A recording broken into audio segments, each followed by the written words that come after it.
All right. So we're talking the Sunday slate now. We have a whole new slew of players. Who do you like at quarterback out of the starters? Obviously. And I know we're gonna agree on this one just off of previous conversations, but my boy L Jack. Big trust. Yeah. A great one. He's had a really good month, and I think it can. A little bit more than a month. And I think it will continue on. He's had over 10 rushing attempts in pretty much every game this month. Average 10 rushing attempts this month. Averaging about 70-ish yards. And maybe a little more than that, but still, that 35-yard game just tanks the average. But the outlier, Basically, a walking 25 fantasy point guy. Last year, when they played, Lamar Jackson had like 40 points. He had 300 yards passing. He had 150 yards rushing. Yeah. He was an annihilator. And Tennessee's defense is the worst defense on this slate. Do you think he's shocked, or do you think people are looking at him as, "Oh, you suck at the ball at the playoffs"? So talk to me about this, because you know more about this than I would. What is the narrative on Lamar going into this week? The narrative is very similar to what people had on Peyton when he was earlier in the year, where he doesn't get it done in the playoffs. Yeah, like Peyton, I think first 5 years he lost in the first round or lost his first play. I remember. Peyton was my favorite player growing up. And he would always. I remember one time he threw like 4 interceptions to Antonio Cromartie. When he played the Chargers in one fucking game. Yeah. That was the annoying part about Peyton's losses. They were always shocking. It was so annoying because they were always like, everyone always expected the Colts to win the games that he lost. Yeah. Fucking A. Which in reality, in Lamar's defense, in his only 2 playoff games that he's played, the first year, they didn't even expect them to make the playoffs. True. He helped them go on a little run towards the end of the season after Joe Flacco, whatever. Hey, Super Bowl MVP. Yeah, exactly. So that you can understand why, and most people didn't bash him for that. I mean, it did look bad. I remember watching that game. That was a horrible game. It looked disgusting. But he played that was the Chargers, right? Yeah. Played the Chargers, yeah. And then the next game, that's like, to me, that was the one that looked the worst, even though his stats were the best. And fantasy wise, it was great. But it was also like, he just didn't play to the standards that he had already set. True. He was a unanimous MVP. Like, everyone expected him to be great, and he didn't play to those standards, and that's why they shitted on him. But I think he redeems himself and kills those demons, and he's gonna wild out this game. I am willing to say that he is better at running the football than Michael Vick. I'm totally okay with that at this point. I think Michael Vick would say that too. Oh, well, yeah. But I don't know if you know this about Michael Vick. He's been beaten into humility. Yeah. Him being humble is now what he does. He's probably better at running the football, but he's definitely not better at throwing the football. Yeah, no. That I can agree with. Michael Vick had a fucking laser beam. Which is insane because Michael Vick was super great at running the football. But that was one of the knocks on his game was his, he definitely was a little bit more balanced than Lamar is. But Lamar is just like, when I watch Lamar play, I always feel like I'm getting my money's worth. Like, oh yeah, he's electrifying. He's so electrifying. And the greatest part is, I think, when he became electrifying. Like pretty much you have Patrick Mahomes, who is electrifying throwing the football. Yeah. And then you got Lamar Jackson, just the total opposite. In back-to-back seasons. Yeah, that was what's so great about watching Lamar. Like, I'm a fan of Lamar. Like, even though and you can find this in our archives. I talk about this. I'm scared of the Ravens. I'm scared of the Ravens and the Bills. I don't really want to face those guys. Yeah. But I love watching Lamar Jackson because it's just fun to watch. I think I don't know. How much is Baltimore's defense? Let's see. Are they the most expensive? They're not. The Saints defense against Mitchie Trustin. Which makes sense. Yeah, I think Saints defense can. How much is Kamara? Let's see. Truth be told, we're gonna get to it. I wouldn't touch the Saints defense. Really? I feel like, and we mentioned this in our NFC breakdown. You can find it in our archives. I think that Mitchell Trubisky could be an issue for them because he's a running quarterback. True. The only time they faced running quarterbacks was it goes bad. Philly. And yeah, against Philly. And for the most part, Mahomes, I guess, is a kind of a running quarterback, but he's definitely more of a pocket passer. Yeah. So he doesn't count as much, but it's a hard time for them if they get out of the pocket. And we mentioned this. If we know this, there's no fucking way that Chicago doesn't. Like they have to take advantage of that. Mitch Trubisky did not play the last time. I don't think he started against New Orleans. No, he basically didn't play at all. So that is an interesting point. It's just a matter of how much are they going to let Mitch run. In the last few weeks, he hasn't run the ball more than 5 times at all. Really, only one game in the last 2 months. So but you got to take advantage of the matchup. You can tell. I agree with you. I just don't know if they will because they're the Bears. Yeah, exactly. And they're on the road in the Dome against a Saints team. The only thing that makes me nervous is the little it's pretty much like there's a curse on the Saints. Come on, like the last 3 fucking seasons is just been. You got the Minnesota Miracle. Yeah. You got them getting screwed against the Rams with the pass interference. Yeah. And then you got them getting screwed against Minnesota with the pass interference. So it's just I don't know. Like I think I just get a little nervous about the Saints. I believe their spread is like 10 points. Yeah, Saints are yes. And I would not I feel like they should be the most trustworthy to get those 10, but I'm a little nervous about them. I'm not touching them. It's just like they don't play in this month.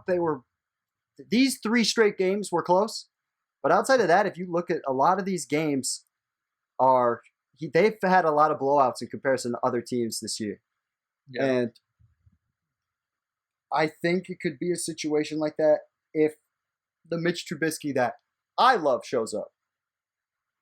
The guy who throws interceptions and just fucks his team over relentlessly. Damn, that's crazy. Carolina threw fucking Bridgewater threw 5 picks. Holy shit. But Bridgewater just shut the bed towards the end of the season. I don't know what the fuck happened. Me neither, because they were playing decent football. I think he was a little injured through most of it, but it's still. But we're not talking about losing teams right now. I like the Steelers sunning the Browns with no coaches. Oh yeah, I agree. But the Steelers are also one of those teams that I think Cleveland can just have one of those upsets against, because Cleveland, a lot of those players and their mindset is they everyone's betting against them. I'm sure everyone's betting. There's definitely some nobody believes in us narrative here. Yeah, for sure. And there's no reason to. Why would you fucking believe in them if you don't got your coaches, you don't have your play caller. Yeah, that's crucial. You had a close game with Pittsburgh's bench. Yeah. You know what I mean? That with all those guys. Yeah, that was a 2-point conversion away of you getting fucked. So you just talked me into the Steelers defense. So running back, we're going Derrick Henry. Oh, yeah, you have to. It's going to be. I think it'll be uncommon. I feel like this stack will be common, but I think there's ways to get different here, because I think if you do Lamar, Campbell and that front could stop him, because that was the reason they got him. They got Calais Campbell this year. Yeah. Yes, I agree. So, do you think that plays a role in his production? I think game script consistently plays a role in Derrick Henry's production. And you know what's a great example of it? This game right here against the Green Bay Packers. He still had his 23 attempts, right? Yep. couldn't crack the bonus, couldn't get in the end zone. Yep. And he is not going to help you from a receiving standpoint unless you get really lucky and they start throwing him screens again. Yeah. So that's why when we were talking about the game in our preview, I felt like the Ravens have to start fast. Because if they start fast, they can literally take this dude out of the fucking game. Yeah. And that makes it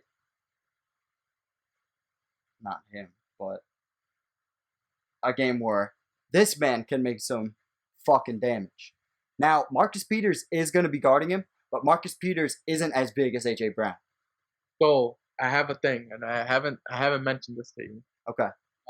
I think if this is the case where Derrick Henry is out of the game, Corey Davis is a huge factor. And the reason I say that is because Corey Davis, whenever they face a team that has a great cornerback, he usually plays well. Or that's a great point. Yeah, like he usually when he faces like you see Baltimore, Cleveland, he usually has bigger games because everyone's focused on AJ Brown. So usually his third option or second option is there, and he goes. I love that. Corey Davis. The target share hasn't gone down either. Like there's a couple of shitty games, but much to your point, when they need him, they throw to him. Yeah, no one's gonna touch Corey Davis either. I like that a lot.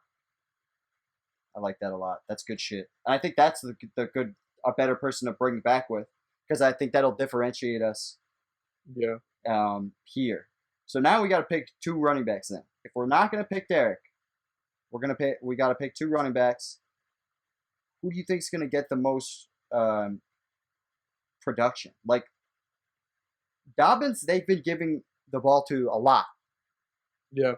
And look at this. Touchdown every single game for the last 5. Yeah. 6 touchdowns in 5 games.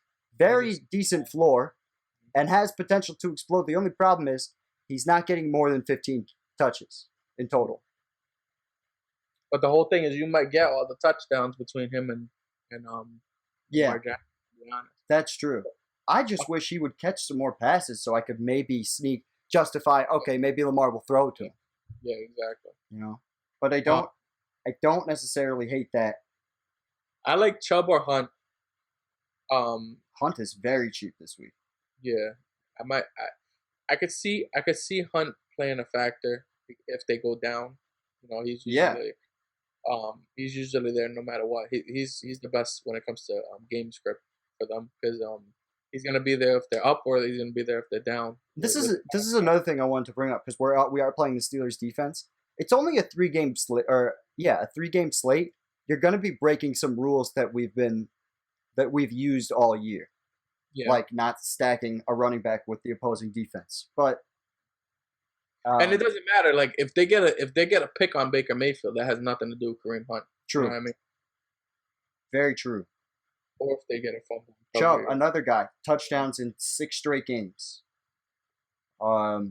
This might be one of those games because you don't have the coaches, the head coach there to run the plays. Yeah, they're most likely going to go as conservative as possible. I feel like that's a death sentence if they do that, because of how the Steelers have stopped the run all year.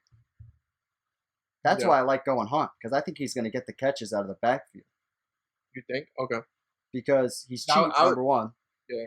My whole thing is I think they're going to try to play a cleaner game and not really, because you don't really want to put Baker Mayfield. We saw what happens when they have him throw 50 passes. Yeah. In a game. It goes ugly. Yeah. So I think they're going to try to blend it a little more, or try to be more run heavy and make it more of a defensive game.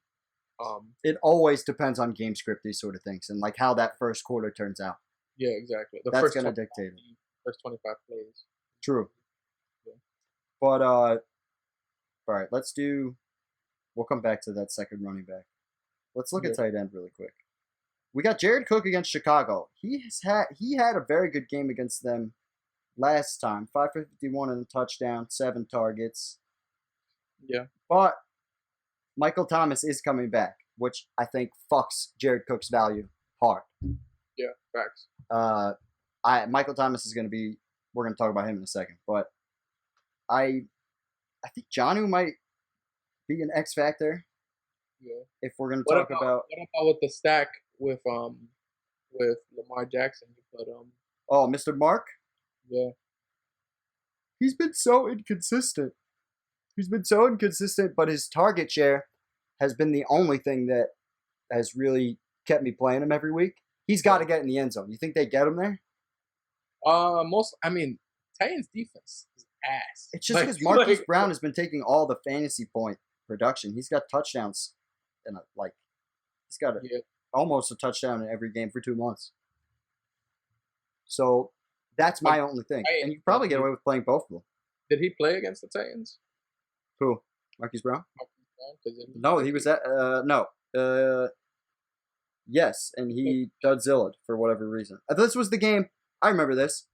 This was the game where afterwards he tweeted and was like, "I don't understand why I'm never used." You remember that? Yeah, I remember. And since then, he's been nothing but used. Yeah. And I mean, I could see that. I could see him being the stack more than Mark Andrews. Well, you could game stack it like this and go Jackson, Marquise, Corey Davis, Mark Andrews. I think that's gonna be the highest scoring game of the week for sure. Personally, so I could see that game being attacked a lot though. Oh yeah, it's definitely going to be the chalkiest out of these 3 contests. Yeah, it's going to be the chalkiest. I just realized I didn't. Instead of going Derrick Henry, we could go Alvin Kamara. He just had, he did have COVID, so that might be a little iffy. But he just came off of an explosive ass game. A legendary game, a historic game. Yeah, a 6 touchdown performance against Minnesota. 6. There's only one other guy to ever do that in history, and he did it in the fucking, I think like the 1930, 1929, something like that. Probably. It's like right around the Great Depression. I was like, damn. And what's crazy is he could have had 7. Definitely could have had 7. They chose to have, Sean Payton had to get his rocks off for Taysom Hill. Yeah, fucking gay shit. But I definitely like Alvin Kamara in that spot. So we need. I also wanted to play. So do you want to play Breeze instead? If we're gonna play Kamara and we're gonna play Michael Thomas, do you want to play Breeze instead? I didn't. Okay. Because this is that's the other thing I wanted to say. We were also stacking the I just see my whole thing is I think because they're in the dome, you know. Yeah, but we're stacking a lot of Baltimore too, right? Weren't we doing Marquise Brown and because I just go either way. Yeah, I think Lamar gets you at least a nice floor with the run. Oh, definitely. I just think, but Breeze saves us $2,000. I just don't know. Breeze has been ass these last couple of games. So I think he's had to get back in the rhythm of shit. Yeah, I know, but it's like, do you think he's gonna do that now? Like, I mean, look, 230 and 3 touchdowns against Kansas City, 201 and 3 touchdowns last week against Carolina.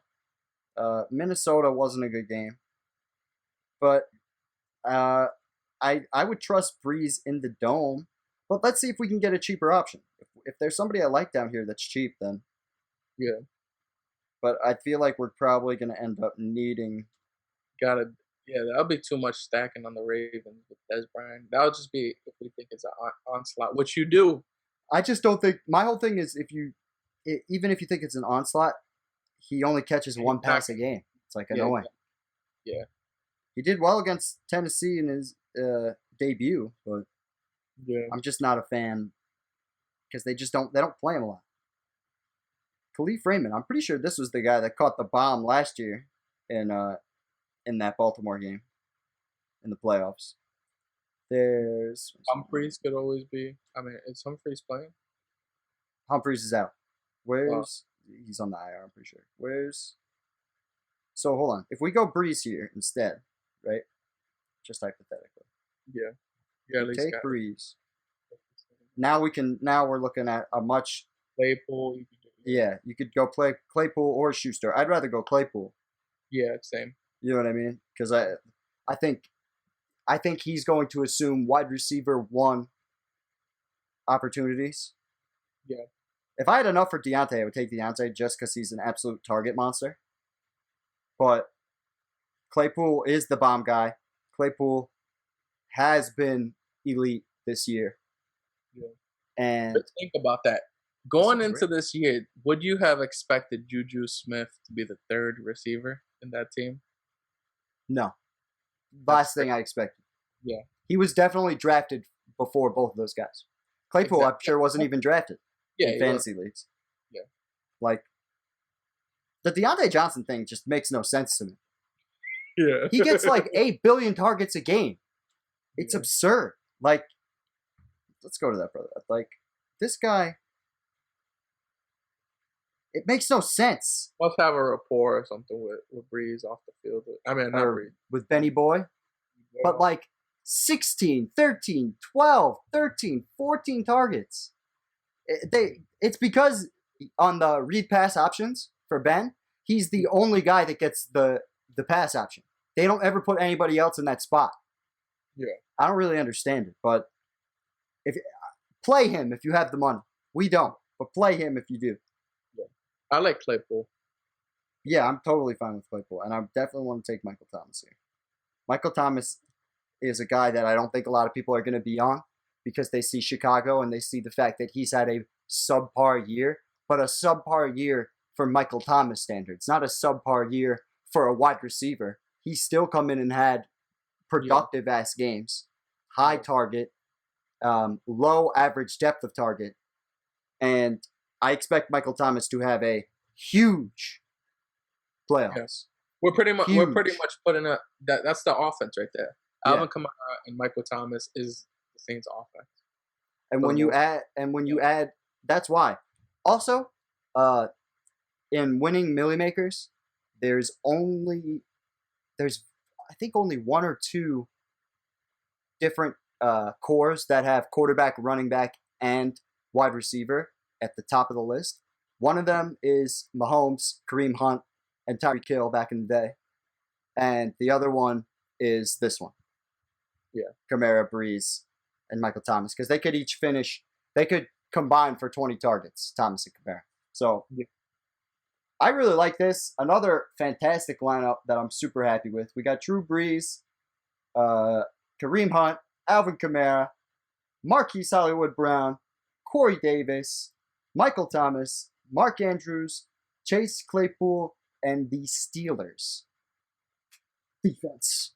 I was like, saw you doing the dab maneuver. Yeah. I was the fun of that. Like the last couple. My favorite thing is when you see little white kids that do this all the time. That's me dying. That shit has me. I love that shit. But on that note, for Apex Greatness, I'm Russell Broderick. That's Dario Albuquerque. Other way. You had it right to start. I know. I forgot which one I did. I was like, did I do left or right? And we are saying peace. Peace. Enjoy the weekend, kiddies.